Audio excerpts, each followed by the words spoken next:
रतनपुर नामक गांव था जहां लोग मिलजुल कर रहते थे।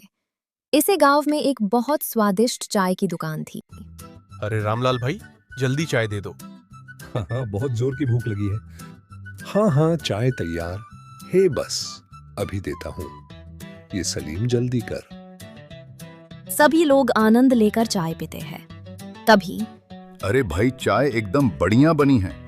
हाँ, ऐसी चाय तो मैंने जिंदगी में कभी नहीं पी। आपको मेरी चाय अच्छी लगी, इसका मुझे बहुत आनंद है। सलीम रोज की तरह चाय बना रहा होता है। तभी गजानन महाराज वहां आते हैं। सफेद बड़ी दाढ़ी, सर पर पगड़ी, चेहरे पर अलग सी मुस्कान और आत्मविश्वास। भूख लगी है? बैठिए, मैं आपको चाय देता हूँ। गजानन महाराज बैठ जाते हैं। अरे ऐसे क्यों देख रहे हो आप मुझे? तुम बहुत झूठ बोलते हो। क्या कहा? मैं और झूठ? अच्छा, मजाक है। मजाक नहीं, सच है। तो मुझसे बात क्यों कर रहे हो? क्योंकि तुम्हारा दिल अच्छा है। अच्छा, आपको कैसे पता? बस पता है। छोड़ो, ये देखो, ये एक जादुई कलम है। ये मैं तुम्हें दे सकता हूँ, लेकिन उसके लिए तुम्हें झूठ बोलना छोड़ना होगा। क्या जादू वादू कुछ नहीं होता महाराज जी? तभी सलीम का दोस्त रोहित वहां आता है। हाँ, मैं कह रहा था कि मैं झूठ बोलता ही नहीं। कितना झूठ बोलता है तू? क्या क्या झूठ बोला मैंने? सुबह ही तो फ्रेश दूध की चाय बोलकर पैकेट की दूध की चाय पिलाई तूने। अरे वो पैकेट का दूध कभी बासा नहीं होता, वो ताजा ही होता है। बेहास बंद करो, मैं तुम्हें पेन देता हूँ। आपका बिल्कुल सही निर्णय है। गजानन महाराज सलीम को पेन दे देते हैं। सलीम पेन लेकर घर की ओर निकलता है। घर आकर वह पेन को घुरता रहता है। ए पेन, बैठा क्यों है? चल अपना जादू दिखा। तभी पेन में से धुआं निकलने लगता है। उसमें से झिंबू बाहर आता है। सलीम की आंख दंग रह जाती है। कौन हो तुम? मैं जिम्बू, मैं एक जादुई इंसान हूँ। सलीम थोड़ी देर सोचने लगता है। अच्छा, तो मुझे भूख लगी है, खाना दे दो। जिम्बू 2 बार कूदता है और खाने से भरी बड़ी सी थाली वो आती है। वैसे तुम इस पेन में से बाहर आए ना। हाँ, पेन के अंदर मेरा घर है। मुझे भी देखना है तुम्हारा घर। जिम्बू और सलीम दोनों पेन के अंदर चले जाते हैं। जिम्बू और सलीम दोनों झिम्बू के घर में पहुंचते हैं।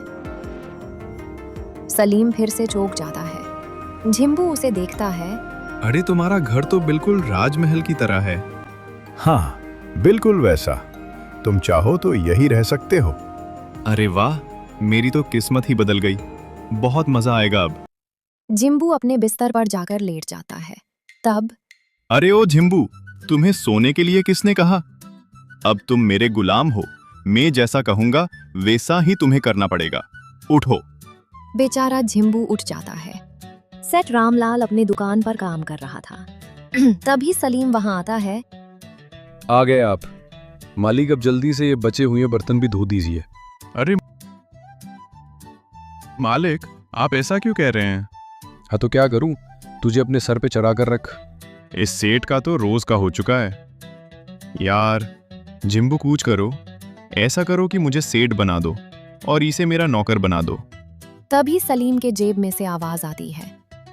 अरे सलीम, जिम्बू है ना, चिंता मत करो। तुमने जैसा कहा वैसा ही करता हूँ। जिम्बू की जादू के वजह से सेठ सलीम जैसा बन जाता है। दोनों एक दूसरे को देखते ही रहते हैं। अरे कहीं हमारे बीच आईना तो नहीं रखा? मैं सलीम कैसे बन गया? जो भी हो, अब तुम सलीम हो। चलो बर्तन मांजो। सेठ रामलाल को समझ ही नहीं आता कि आखिर उसके साथ हो क्या रहा है। सलीम जोर जोर से हंसने लगता है। अरे जिम्बू तो बहुत कमाल की चीज है। सेठ रामलाल बेड पर बैठा था। तभी आरव वहां आता है। अरे पिताजी, क्या हुआ? बेटा, मैं तुझे कह रहा हूँ कि उस सलीम के पास जरूर कोई ना कोई जादू है। क्या मतलब? क्या कहना चाहते हो?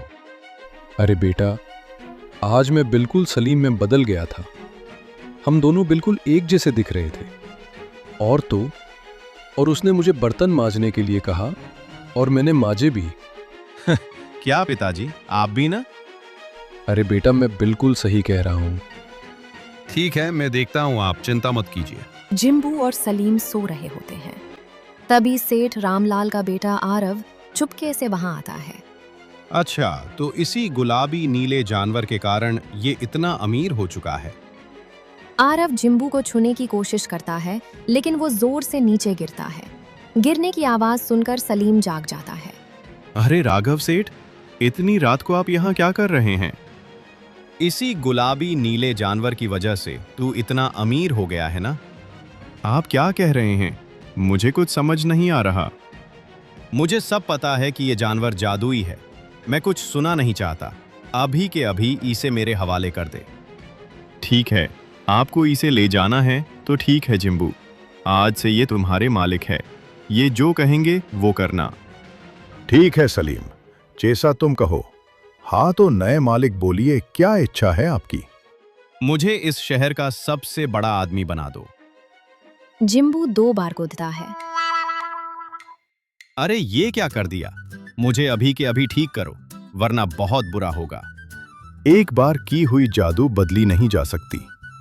तुझे और सलीम कोतों में बात में देखूंगा। दोनों हंसने लगते हैं, क्योंकि सलीम को पता था कि जिम्बू कोई गुलाम नहीं है। वो जिसके साथ चाहे उसके साथ रह सकता है। सलीम घर जा रहा होता है। तभी अरे मैं क्यों चलूं? मेरे पास तो झिम्बू है। झिम्बू, अरे ओ झिम्बू! तभी जिम्बू वहां पर प्रकट हो जाता है। अरे अब इतने छोटे कैसे हो गए? अरे कहा ना, मैं छोटा बड़ा हो सकता हूँ।